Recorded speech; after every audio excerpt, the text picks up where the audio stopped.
The train whistle pierced the stillness of the October evening as Winifred Taylor clutched her small valise with white-knuckled fingers. The setting sun cast long shadows across the deserted Westcliffe station platform, painting the Colorado mountains in brilliant hues of orange and gold that she was too distraught to appreciate. 6 hours. She had been waiting for 6 hours, and Charles Blackburn had not come. The realization settled in her stomach like a stone. She had been abandoned.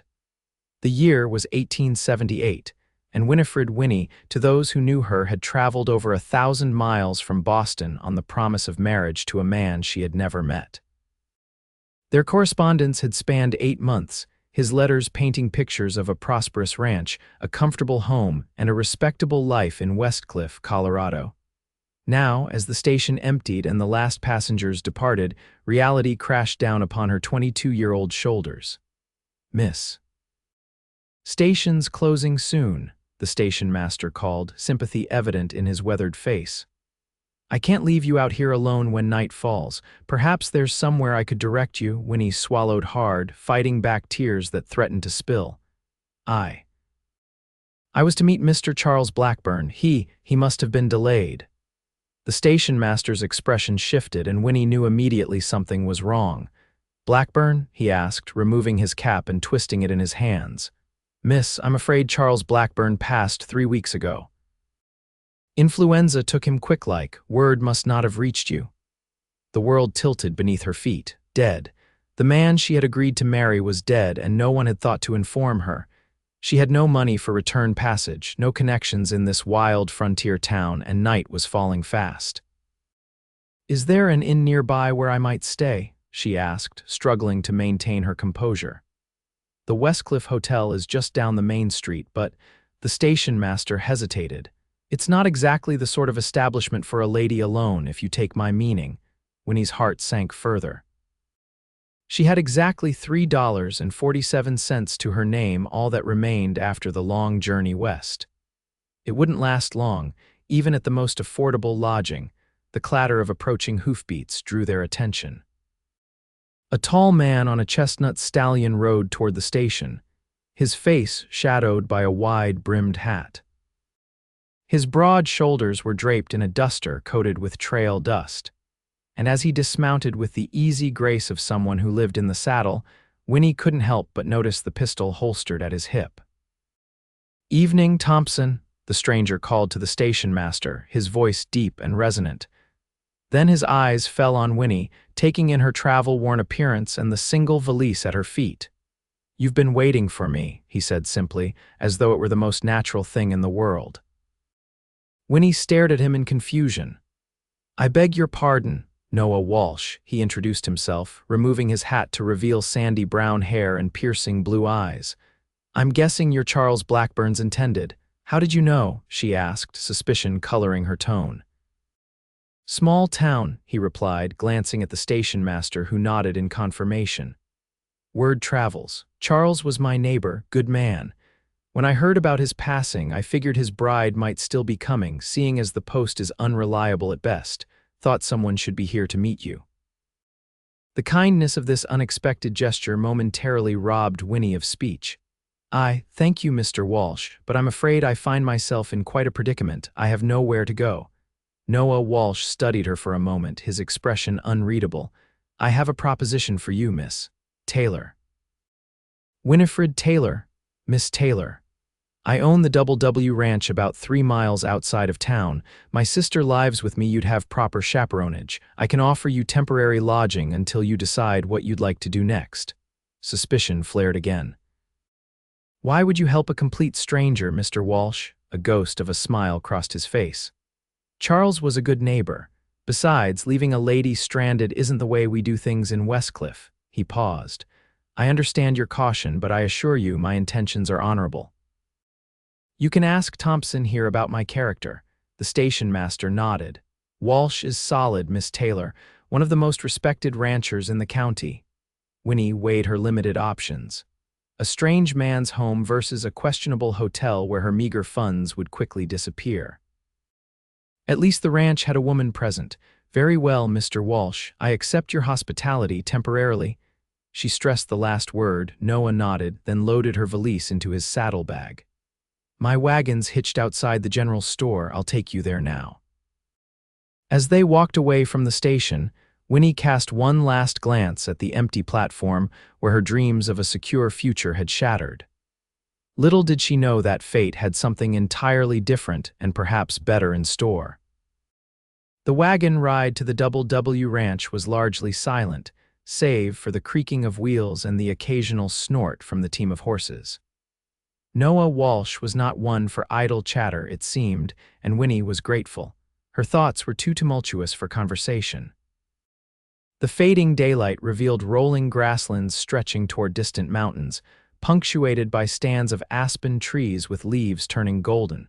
It was beautiful, wild country, so different from the crowded streets of Boston where she had spent her entire life. Why did you come west? Noah asked suddenly, breaking the silence. The question caught her off guard. My parents died last year influenza, she replied, the irony not lost on her that the same disease had claimed her intended husband. I was working as a seamstress, but the wages were poor and the conditions worse. When I saw Mr. Blackburn's advertisement for a bride, it seemed providential. Noah nodded, keeping his eyes on the trail. Many come west looking for a fresh start, some find it. And some end up stranded at train stations, Winnie added with a hint of bitterness she couldn't quite suppress.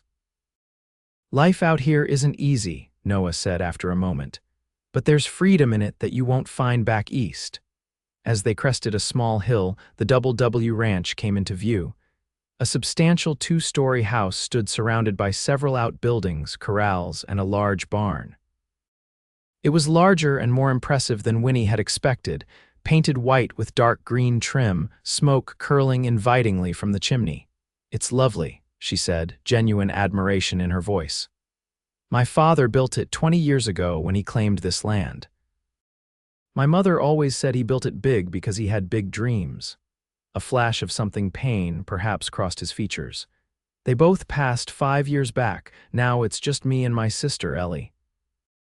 As they pulled up to the house, the front door swung open, and a young woman about Winnie's age burst onto the porch. Her hair was the same sandy brown as Noah's, though worn in a long braid that hung over one shoulder. Noah.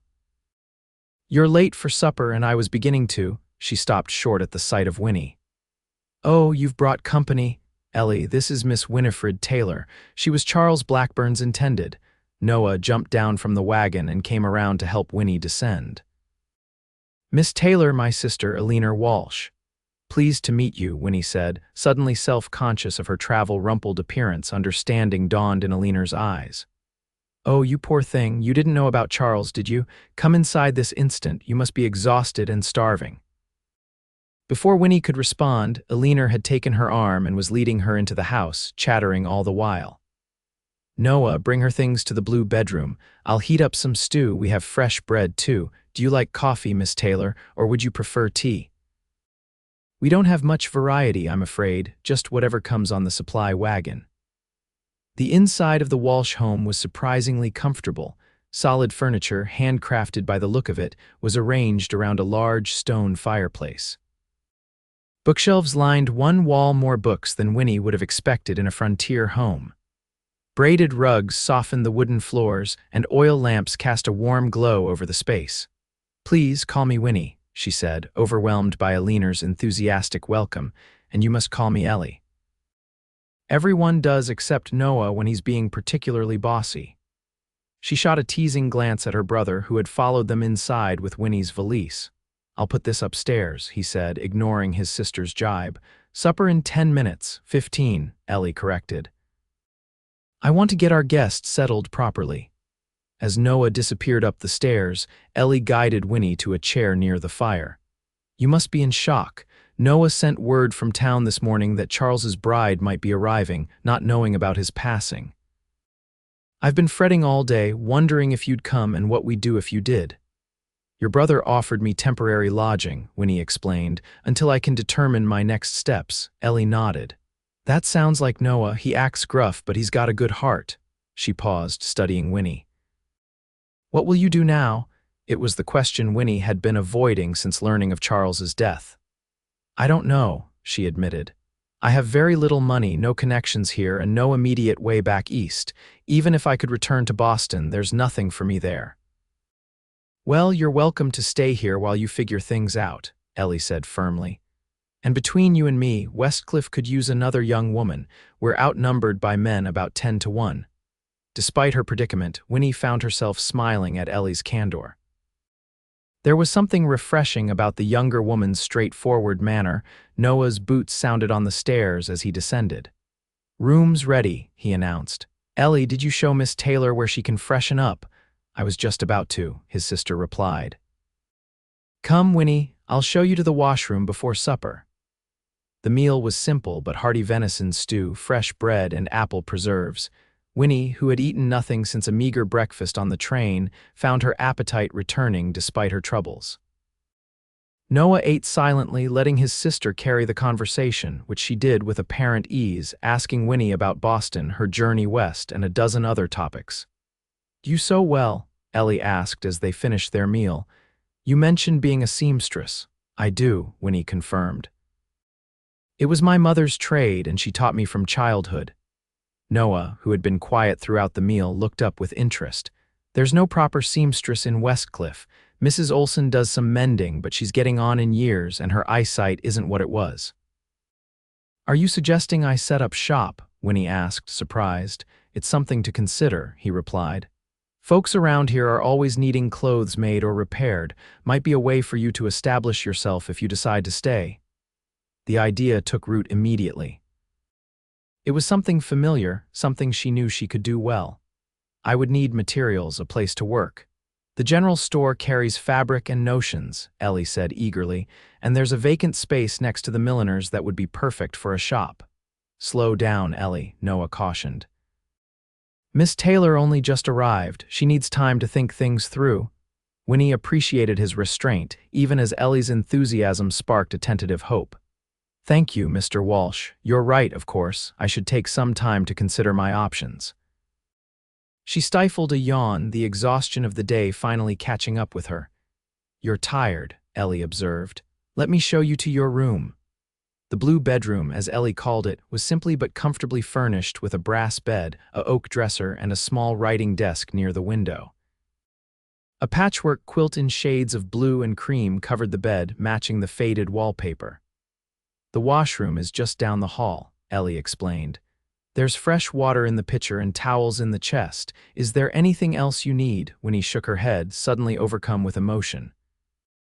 "You've both been so kind, I don't know how to thank you." Ellie squeezed her hand. "No need for thanks. Get some rest. Things often look brighter in the morning." Left alone, Winnie unpacked her few belongings and changed into her nightdress. As she brushed out her long auburn hair, she gazed out the window at the vast, star-filled sky. She had never seen so many stars in Boston, where the city lights and smoke dimmed the heavens. Despite her exhaustion, sleep eluded her as she lay in the unfamiliar bed. Charles Blackburn was dead. The future she had planned was gone. Yet here she was in a strange home with kind people who owed her nothing. And perhaps, just perhaps, there was a path forward she had not anticipated. With that tentative hope, she finally drifted into a dreamless sleep. Morning arrived with the crowing of a rooster and the scent of coffee and bacon wafting up the stairs. Winnie dressed quickly in one of her two serviceable dresses of blue cotton with white piping that had seen better days, and made her way downstairs to find Ellie at the stove and Noah already seated at the table, a cup of coffee in hand. "Good morning," Winnie greeted them, somewhat self-conscious. "Sleep well?" Noah asked, rising briefly as she entered the room, a courtly gesture she hadn't expected from a frontier rancher. "Yes, thank you," she lied, not wanting to seem ungrateful. In truth, she had tossed and turned much of the night, her mind racing with worry about her uncertain future. "Sit, sit," Ellie urged, bringing a plate of eggs and bacon to the table. "Coffee, please," Winnie said, taking the seat across from Noah. In the morning light, she could better observe her host. His face was tanned from the sun, with fine lines at the corners of his eyes that spoke of squinting into the distance. A small scar ran along his jawline, and his hands were calloused and strong, a working man's hands. He was older than she had initially thought, perhaps around 30. I need to ride out to check the north pasture today, Noah said to his sister. Will you be all right showing Miss Taylor around? Of course, Ellie replied cheerfully. I thought we might go into town if that's agreeable to you, Winnie. You could see Westcliffe properly and perhaps look at that shop space I mentioned. I wouldn't want to impose on your time, Winnie began, but Ellie waved her objection away. Nonsense. I need to pick up supplies anyway, and I'd welcome the company. Noah stood, having finished his breakfast with remarkable speed. Take the buckboard, he told Ellie, and be back before sunset. There's a storm brewing up in the mountains. With that, he nodded to Winnie and headed out, the door closing firmly behind him. He's not much for goodbyes, Ellie explained with a fond smile, or lengthy conversation in general. He seems very capable, Winnie replied, searching for the right word. Ellie laughed. That he is. Noah's run this ranch since our parents died, and it's prospered under his hand. He works from sunup to sundown most days. Her expression sobered. It's a hard life out here, especially for a man alone. There was something in Ellie's tone that made Winnie look at her sharply. You sound concerned for him. He needs someone, Ellie said simply. Someone besides his pesky little sister, but eligible women are scarce and Noah's not one to court easily. She shook her head as if to dismiss the subject. Now, let's finish breakfast and head to town. There's much to see. The ride to Westcliffe was pleasant, despite the clouds gathering on the horizon. Ellie pointed out landmarks along the way, the creek that ran through their property, the stand of cottonwoods where a family of eagles nested, the distant peaks whose names she recited with the ease of someone who had grown up in their shadow. Westcliffe itself was a surprisingly bustling town, with a main street lined by wooden sidewalks and a variety of businesses, a general store, hotel, saloon, bank, livery stable, and several other establishments. People called greetings to Ellie as they tied up the buckboard in front of the general store, and she introduced Winnie to so many townspeople that names soon became a blur. Mrs. Fitzgerald, this is Miss Winifred Taylor, Ellie was saying to a plump, pleasant-faced woman outside the millinery shop. She's an accomplished seamstress from Boston. Is that so? Mrs. Fitzgerald's eyes lit up with interest. Well now, that's something we surely need in Westcliffe. My Albert tore his Sunday shirt 2 months ago, and I've had to mend it twice already. My eyes aren't what they used to be.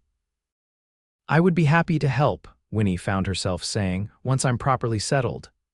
The space next door is still vacant, Mrs. Fitzgerald said, gesturing to the narrow storefront adjoining her millinery. Belonged to Mr. Peterson before he moved on to Denver. It's not much, but it's got good light for sewing. Curious, Winnie peered through the dusty window. The space was indeed small, but it had a large front window that would provide excellent natural light, and there appeared to be a small room in the back, perhaps for storage or private fittings. Would the owner consider renting it? She asked, a plan beginning to form in her mind. That would be Mr. Donovan at the bank, Mrs. Fitzgerald replied. He's been looking for a tenant these past 6 months. I'm sure he'd be amenable to reasonable terms. Ellie squeezed Winnie's arm excitedly. Shall we call on Mr. Donovan now? We're passing the bank anyway on our way to the general store. The impulsiveness of it all should have given Winnie pause. She had been in Westcliffe less than a day, had no permanent living arrangements, and possessed funds that would barely cover a week's expenses. Yet something about the vacant shop spoke to her, perhaps the way the morning light filtered through its windows, or the promising emptiness that awaited her skilled hands to fill it with industry and purpose. Yes, she said, surprising herself with her decisiveness. Let's speak with Mr. Donovan. The banker, a thin man with spectacles and a fastidiously trimmed mustache, was cautiously optimistic about Winnie's interest in the space. A seamstress would be a welcome addition to our business district, he acknowledged. The rent is $15 per month, payable in advance. Winnie's heart sank. $15 was more than 4 times what remained in her purse.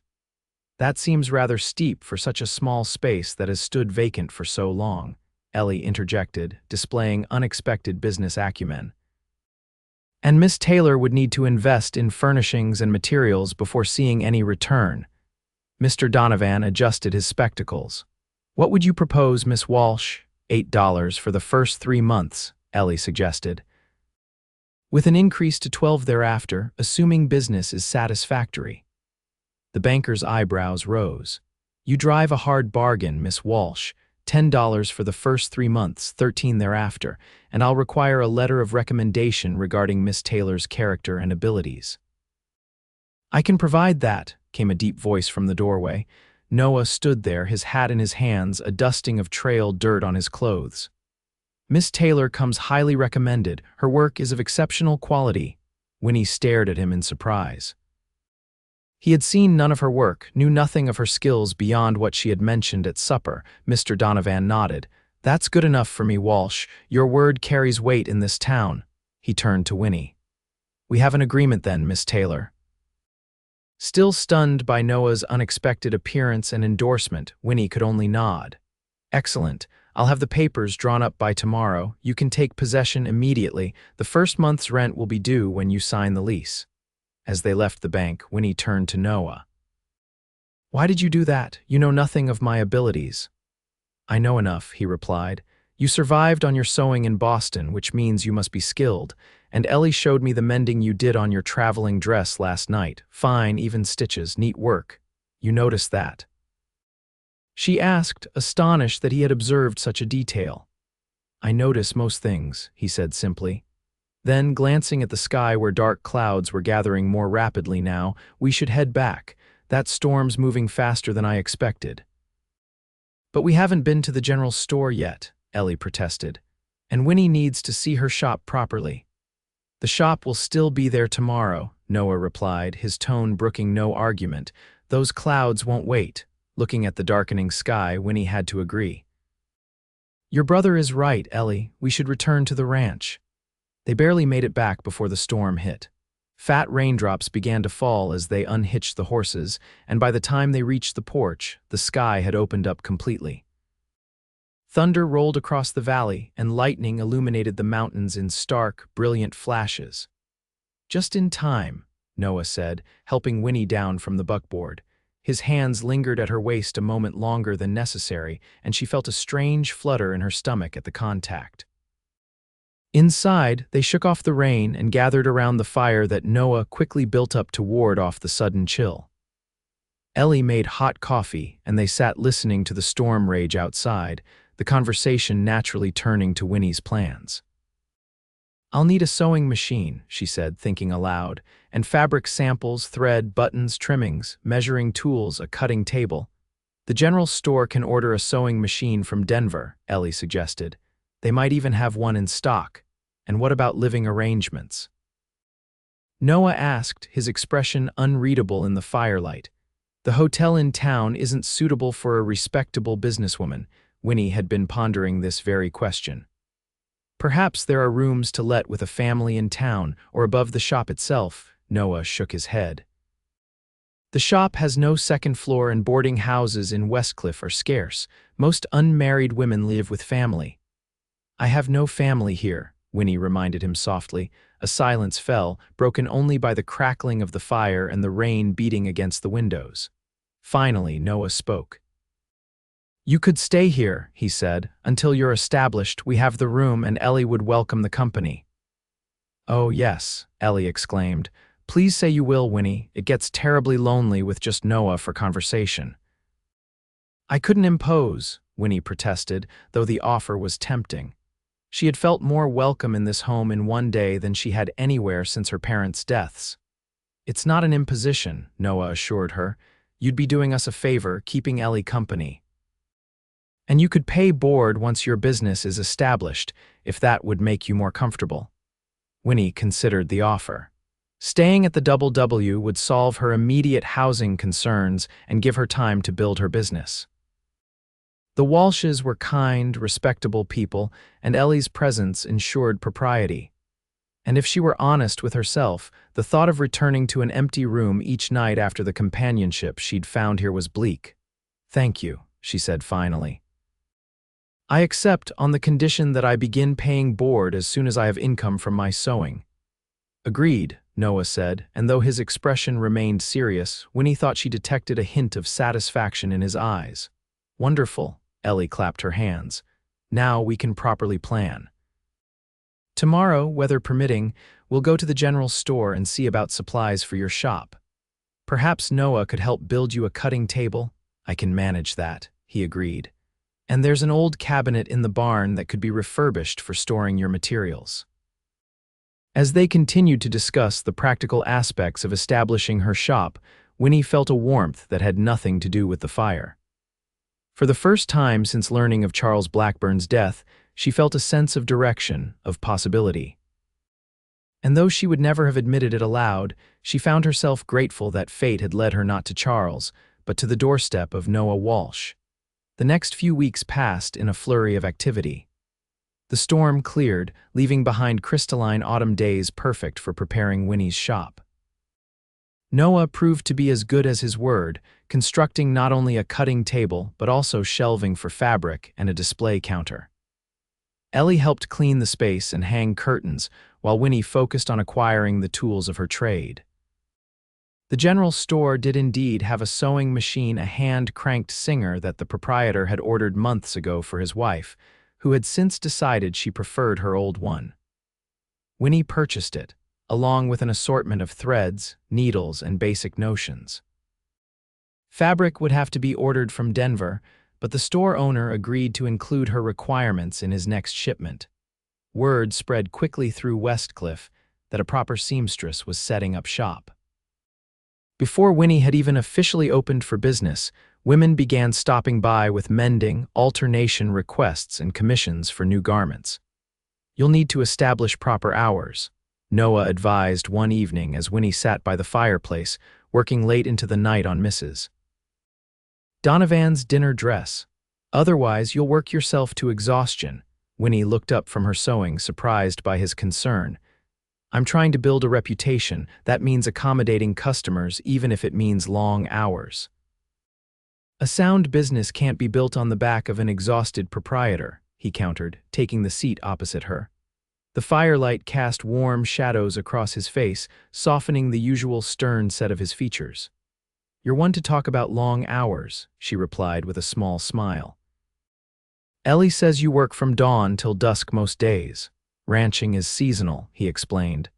"There are busy periods and quieter ones, but you're setting a pace you can't maintain year-round." Winnie set aside her sewing with a sigh. "You may be right, I'm just eager to establish myself. To prove I can make my own way here." "You have nothing to prove," Noah said quietly. "Not to me, not to Ellie, not to anyone in Westcliffe. Your work speaks for itself." The sincerity in his voice touched her. Over the past weeks, she had come to respect Noah Walsh deeply. He was a man of few words but absolute integrity, demanding much of himself and fair in his dealings with others. The ranch hands spoke of him with respect bordering on reverence, and his sister clearly adored him. "Thank you," she said softly, "for everything you've done. I don't know where I'd be if you hadn't been at that station." Something flickered in his eyes, an emotion Winnie couldn't quite name. "I'm glad I was," he said simply. The moment stretched between them, weighted with unspoken thoughts. Then Ellie bustled in with a tray of coffee, breaking the spell. "You're both still up?" she asked, setting down the tray.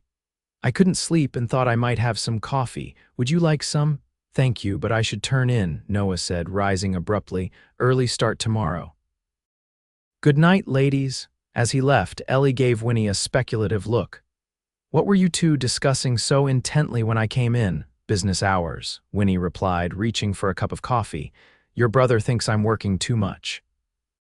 "He's right," Ellie said, settling into the chair Noah had vacated.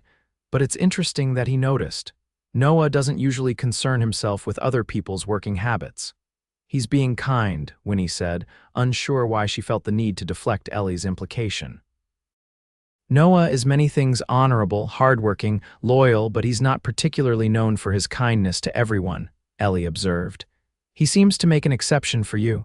Winnie felt heat rise to her cheeks and busied herself with her coffee. "We've developed a friendship, I suppose." "He's been very helpful with the shop."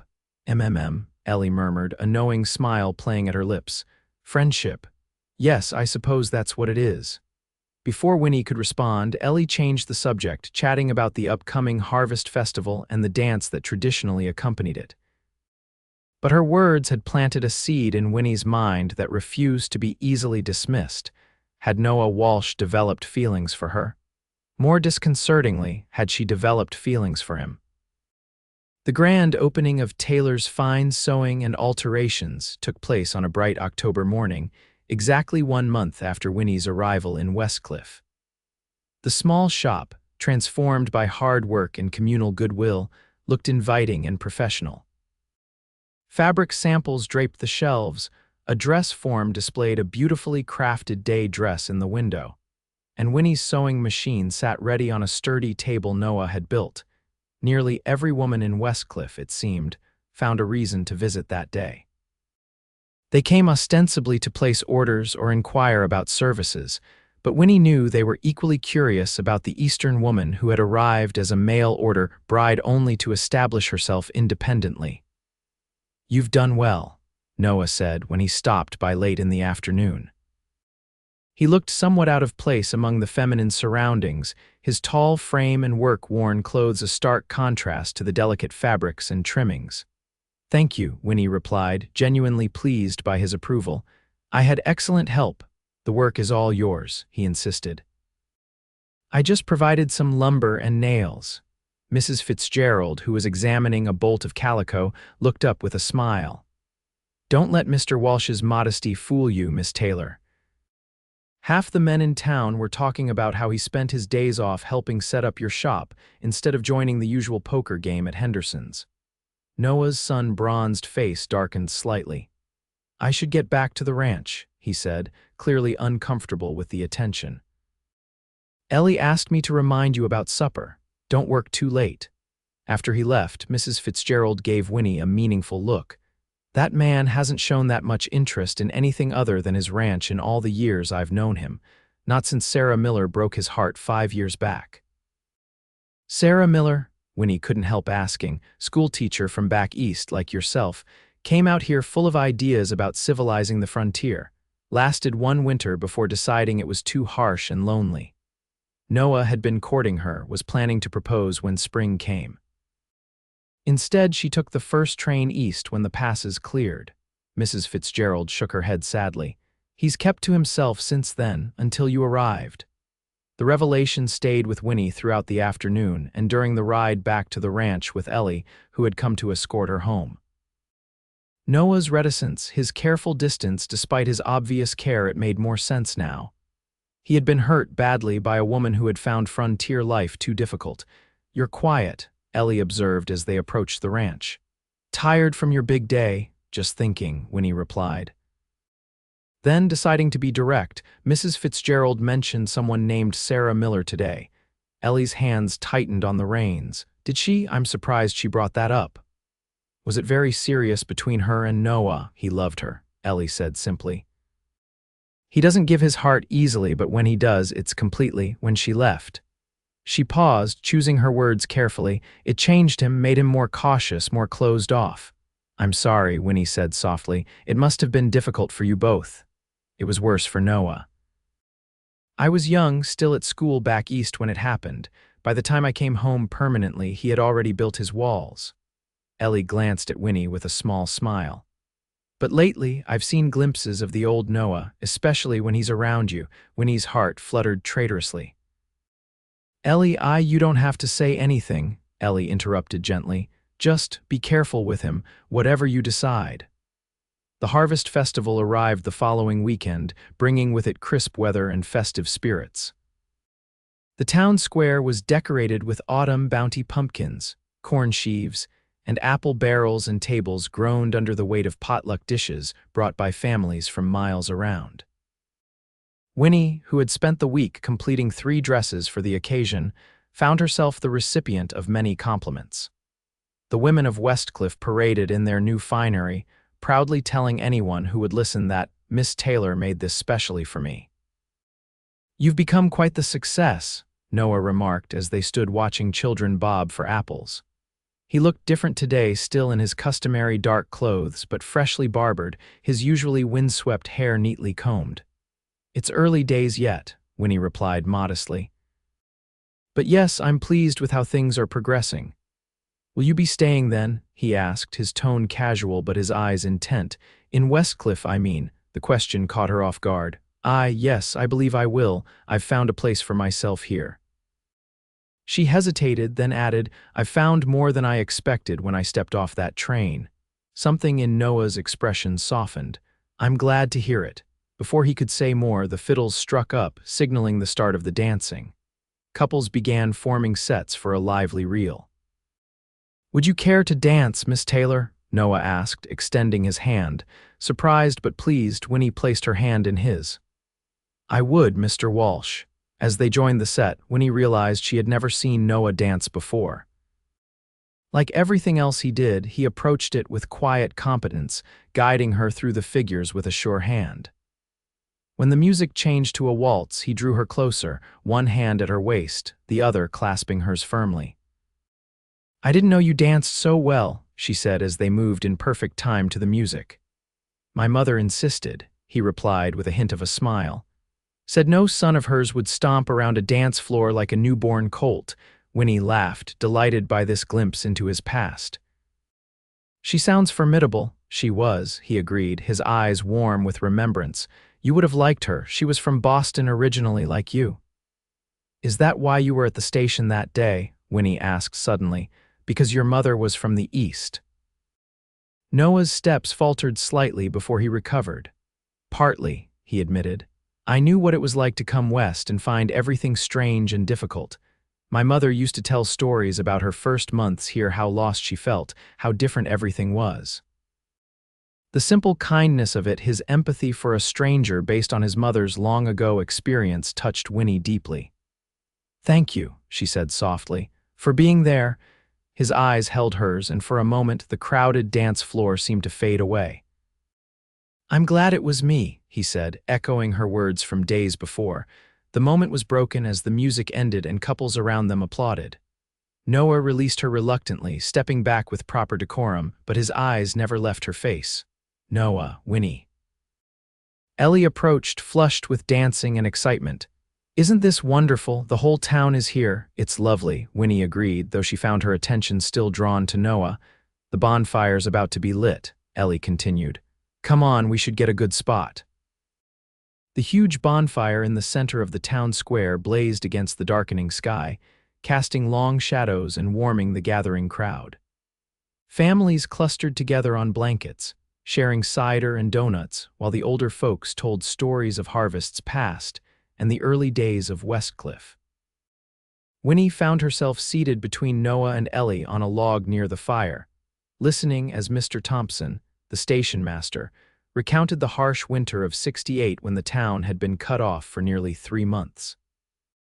If it hadn't been for old man Walsh, your pa, Noah, half the town would have starved, Thompson said, nodding respectfully to Noah. He brought down cattle from his high pastures, shared his stores when others ran low. That's the kind of man he was. He sounds remarkable, Winnie said to Noah. He did what was necessary, Noah replied, but she could hear the pride in his voice.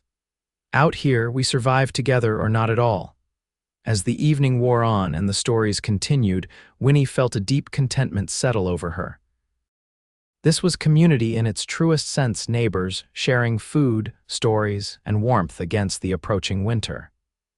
It was something she had never known in the crowded anonymity of Boston. The stars were bright overhead when they finally headed home, Ellie half asleep in the back of the wagon, wrapped in blankets against the night chill. Winnie sat beside Noah on the driver's bench, acutely aware of his presence in the darkness. Did you enjoy the festival?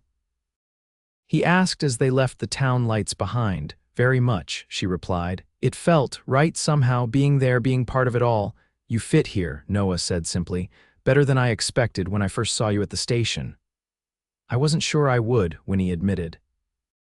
Everything was so different, so overwhelming, but now, she turned to look at him, his profile strong against the starlit sky. Now I can't imagine being anywhere else. The words hung between them, weighted with meaning neither was quite ready to voice. Noah's hand found hers in the darkness, his calloused fingers entwining with hers. They rode the rest of the way in silence, but their clasped hands spoke volumes. Winter descended on Westcliffe with sudden ferocity in late November. One morning, Winnie awoke to find the world transformed. Snow blanketed the ranch, drifting against buildings and fences, the distant mountains lost in swirling white. "First big snow of the season," Noah announced at breakfast. "We'll need to check the cattle in the south pasture, make sure they've moved to the sheltered areas." "Will you be gone long?" Winnie asked, trying to keep the concern from her voice. She had learned enough about frontier winters to know their dangers. "Most of the day," he replied. "Don't worry, I've weathered worse storms than this." "I've closed the shop for the day," Winnie said. "The streets are hardly passable according to Ellie." "Good," Noah nodded approvingly. "No sense risking a journey to town in this weather." He hesitated, then added, "I've been meaning to ask you something, Winnie." Her heart quickened at his serious tone.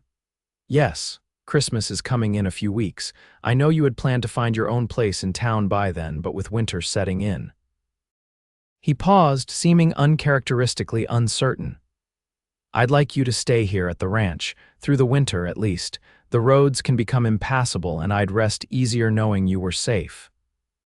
Winnie had indeed been considering moving to rooms above the hardware store that had recently become available. The proprietor and his wife had offered them at a reasonable rent, and it would put her closer to her shop. Yet the thought of leaving the warmth and companionship of the Walsh home had grown increasingly difficult to contemplate.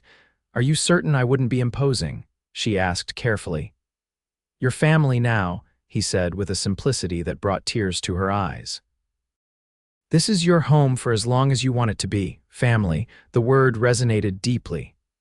In the month since her arrival, the Walshes had indeed become the family she had lost. Ellie like the sister she had never had, and Noah was something else entirely.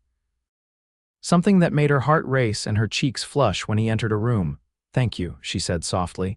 "I'd like to stay." Something in his expression eased as though a weight had been lifted. "Good," he said, rising from the table. "That's good." After he had gone, bundled against the cold and riding out with 2 ranch hands to check the cattle, Ellie gave Winnie a knowing look across the breakfast dishes. "He's never invited anyone to stay before," she said. "Not even when our cousins from Denver wanted to visit last winter." Winnie busied herself with clearing the table. "He's concerned about the weather, that's all," Ellie snorted inelegantly. "Noah Walsh has navigated blizzards that would make this look like a spring shower. He's concerned about you, not the weather." Before Winnie could formulate a response, a knock came at the door, unusual, given the early hour and inclement weather. Ellie went to answer it, returning moments later with a snow-covered figure who revealed himself to be the town's young doctor, Dr. Patterson. "Miss Taylor," he said, removing his hat. "Forgive the intrusion, but Mrs. Wilson is in labor and there's a complication. We need someone with small hands and steady nerves. Mrs. Olson suggested you might help." Winnie's eyes widened. "Me, but I'm not a midwife or a nurse." "We've sent for the midwife from Silver Creek, but she won't make it through these roads for hours yet," the doctor explained urgently. "Mrs. Wilson is young and frightened, and her baby is coming too quickly. I need assistance now." Without hesitation, Winnie rose. "I'll come, let me get my coat." "Winnie, Noah said to stay put," Ellie protested. "The roads, a woman and her child need help," Winnie replied firmly. "Noah would understand that." The journey to the Wilson farm, normally a 20-minute ride, took nearly an hour through the deepening snow. By the time they arrived, Winnie was chilled to the bone despite the heavy blankets Dr. Patterson had insisted she wrap around herself. Inside the small farmhouse, the scene was one of barely controlled panic. Emily Wilson, barely 19 and giving birth to her first child, lay pale and frightened on a bed, her young husband pacing anxiously nearby. Mrs. Olson, the elderly woman who had been attending her, looked relieved at their arrival. "Thank the Lord," she said. "The baby's turned wrong, doctor." "I can feel it, but my hands are too stiff with rheumatism to do what needs doing." Dr. Patterson explained the situation to Winnie in clinical terms that would have shocked her Boston sensibilities just months ago. Now she listened attentively, understanding the gravity of the situation and what would be required of her. "I'll need to wash my hands thoroughly," she said, rolling up her sleeves, "and I'll need clear instructions." For the next 2 hours, Winnie worked alongside the doctor, following his guidance to help turn the baby into the proper position for birth. It was difficult, messy work, requiring both physical strength and delicate touch. Emily Wilson's cries tore at Winnie's heart, but she remained steady, speaking soothing words while her hands did what was necessary. When the baby, a boy, finally arrived with a lusty cry, Winnie felt a surge of emotion unlike anything she had experienced before. She cleaned the infant while Dr. Patterson attended to the mother, then placed the swaddled newborn in Emily's exhausted arms. "You have a son," she said softly. "A beautiful, healthy son." The gratitude in the young couple's eyes was overwhelming. Mr. Wilson, tears streaming unashamedly down his face, clasped Winnie's hand. "We won't forget what you did, Miss Taylor. Not ever." By the time they left, the snow had intensified, making the return journey treacherous. Dr. Patterson insisted on seeing Winnie safely back to the ranch, though it would add considerable time to his own journey home. "You have a gift," he told her as they navigated the snow-covered road. "A steady hand and a calm presence. If you ever tire of sewing dresses, you might consider training as a nurse." Winnie laughed, though the idea was not entirely unappealing. "One career change at a time, doctor." They were within sight of the ranch when they heard the pounding of hoofbeats. A rider emerged from the swirling snow. Noah, his face set in hard lines of worry that immediately softened to relief when he saw her. "Winnie," he called, reining in beside their wagon.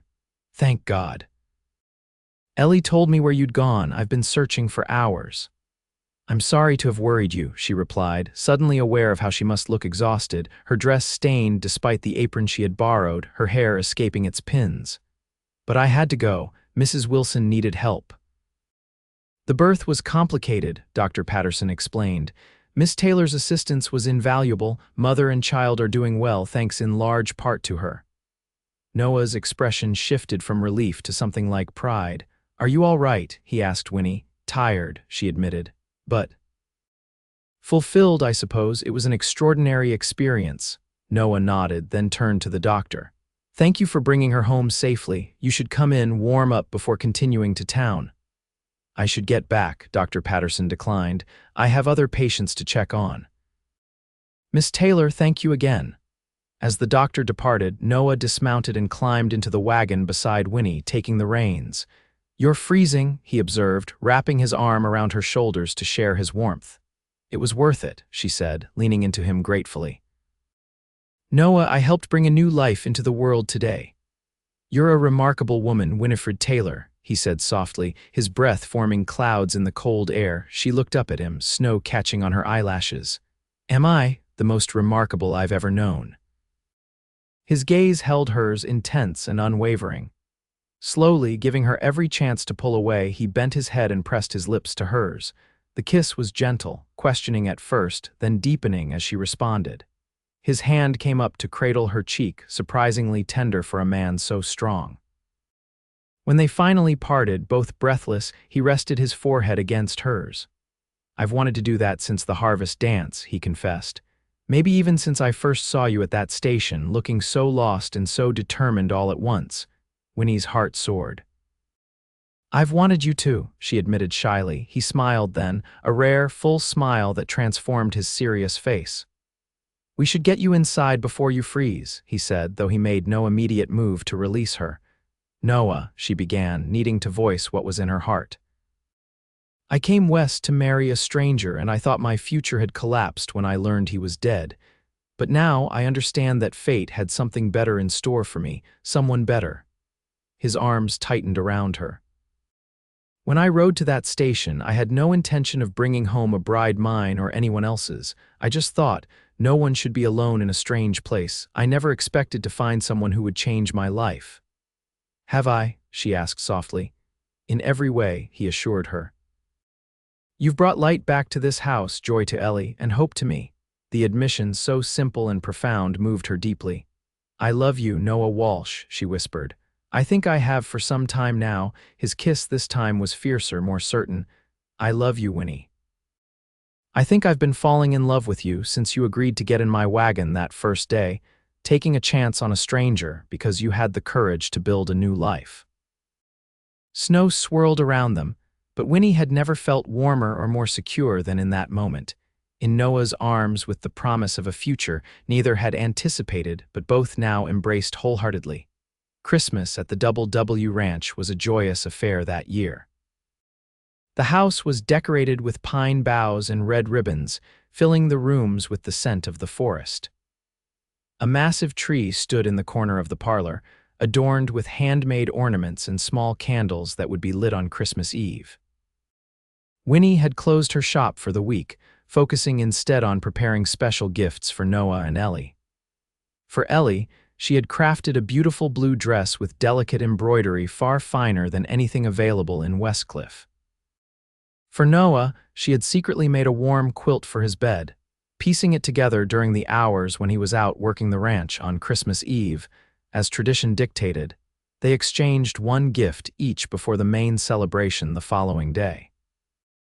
Ellie was delighted with her dress, twirling around the parlor like a much younger girl. "It's the most beautiful thing I've ever owned," she declared, hugging Winnie tightly. Noah's gift to Winnie was a small, carved wooden box. "Open it," he encouraged, his expression more nervous than she had ever seen it. Inside, nestled on a bed of velvet, lay a ring, a simple gold band set with a small but perfect diamond. Winnie's breath caught in her throat. "It was my mother's," Noah explained softly. "My father gave it to her when they decided to build a life together in this wild place.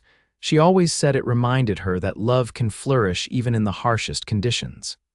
He took her hand, his eyes never leaving hers. "Winifred Taylor, will you marry me?" "Yes," she whispered, tears of joy spilling onto her cheeks. "Yes, Noah, I will."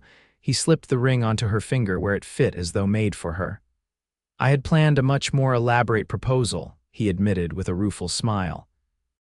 "But seeing you here in our home with Christmas around us, it felt right." "It's perfect," she assured him, reaching up to kiss him softly. Ellie's squeal of delight broke the moment. "I knew it," she exclaimed, embracing them both. "I've been hoping for this since the day you brought Winnie home." Later that night, after Ellie had gone to bed, Noah and Winnie sat before the fire, her head resting on his shoulder as they watched the flames dance. "When I came west as a mail-order bride, I thought I was seeking security," Winnie reflected. "A home, stability, perhaps eventually affection. I never dreamed I would find true love." Noah's arm tightened around her. "And I never thought I'd find someone who understood this life and still chose me," he said. After Sarah left, he paused, then continued, "I believed no Eastern woman could be happy here. I was wrong. I was meant for this place," Winnie said with conviction. "For this life, for you. We'll be married in the spring," Noah said, his voice warm with promise, "when the wildflowers bloom in the meadow behind the house. My mother always said it was the most beautiful place in Colorado." "Spring," Winnie agreed, imagining the ceremony simple, meaningful, surrounded by the beauty of the land they both loved and the community that had embraced her. Outside, snow fell softly, blanketing the world in pristine white. Inside, by the warmth of the fire, two people who had found each other against all odds planned their future together, a future neither had expected, but both now treasured above all else. Spring arrived in a riot of color, transforming the winter bare landscape into a canvas of wildflowers and fresh green grass. True to his word, Noah had arranged for them to be married in the meadow behind the house, where blue columbines and yellow sunflowers created a natural cathedral. The entire town of Westcliffe turned out for the occasion. Winnie had crafted her own wedding dress, a creation of ivory silk with delicate lacework that had taken weeks to complete. Ellie, serving as her maid of honor, wore the blue dress Winnie had given her for Christmas, now adorned with fresh flowers in her hair. Noah, standing tall and proud beside the minister, wore a new black suit that emphasized his broad shoulders and made his blue eyes seem even more intense. When Winnie appeared at the end of the makeshift aisle, escorted by Mr. Thompson, who had insisted on the honor since he had witnessed their first meeting, Noah's expression of wonder and love brought tears to her eyes. "Dearly beloved," the minister began as Winnie reached Noah's side. We are gathered here today to join this man and this woman in holy matrimony. The ceremony was simple but profound. They exchanged vows they had written themselves, promises to love, support, and cherish each other through all the seasons of their lives together. When Noah slipped the gold band onto her finger to join his mother's engagement ring, Winnie felt the rightness of it deep in her soul. "I now pronounce you man and wife," the minister declared. "You may kiss your bride." Noah gathered her in his arms with a tenderness that belied his strength, kissing her with a love that needed no words. Around them, the assembled townspeople erupted in cheers and applause. The celebration that followed lasted well into the night. Tables had been set up in the yard, laden with food contributed by every family in Westcliffe. A small band played, and couples danced under lanterns hung from the trees. It was exactly the kind of community gathering that had made Winnie fall in love with this place. "Mrs. Walsh," Noah murmured as they danced beneath the stars. "How does it sound?" "Like a dream come true," she replied, her heart so full it seemed impossible it could contain such happiness. Later, as the party continued around them, they slipped away to the porch, seeking a moment of quiet together. "I have something for you," Noah said, producing a small package from his pocket. A wedding gift. Winnie unwrapped it carefully to reveal a deed. Reading it by the light spilling from the windows, she gasped. "The shop, you bought the shop, it's yours," he confirmed, completely. "I spoke with Mr. Donovan last week. No more rent to pay, you own it outright." "Noah," she breathed, overwhelmed by the gesture. "This is too much. It's your independence," he said simply. "I know how much your work means to you. I never want you to feel that marrying me means giving up any part of yourself."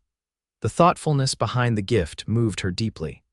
Many men would expect a wife to abandon her business after marriage, focusing solely on home and family. Noah understood that her sewing was not merely an occupation, but a part of her identity. "Thank you," she said, reaching up to touch his face, "for understanding me so well." "I plan to spend a lifetime understanding you better every day," he promised. 1 year later, on their first wedding anniversary, Noah and Winnie sat on the same porch, watching the sunset paint the mountains in gold and purple. Winnie's sewing business continued to flourish. She had even hired a young apprentice to help with the increasing workload. Noah's ranch had expanded, with new breeding stock that promised to improve their herd for years to come. But the greatest blessing lay sleeping in Winnie's arms, their 2-month-old son, James, named for Noah's father. With his father's blue eyes and his mother's auburn hair, he was a perfect blend of them both. "Did you ever imagine this?" Winnie asked softly, careful not to wake the sleeping infant. "When you rode to the station that day, did you imagine we would be here like this?" Noah's arm tightened around her shoulders. "Never," he admitted. "I just saw a woman who needed help. I had no idea she would become my entire world. When I stepped off that train, I thought my dreams had ended," Winnie reflected. "Instead, they were just beginning better dreams than I had ever dared to imagine." As the first stars appeared in the darkening sky, they sat in companionable silence, 3 hearts beating as one in the home they had built together. From abandoned bride to beloved wife, from stranger to the center of a community, Winnie's journey had been unexpected but perfect in its own way, and it had all begun with those simple words spoken on a dusty platform. "You've been waiting for me."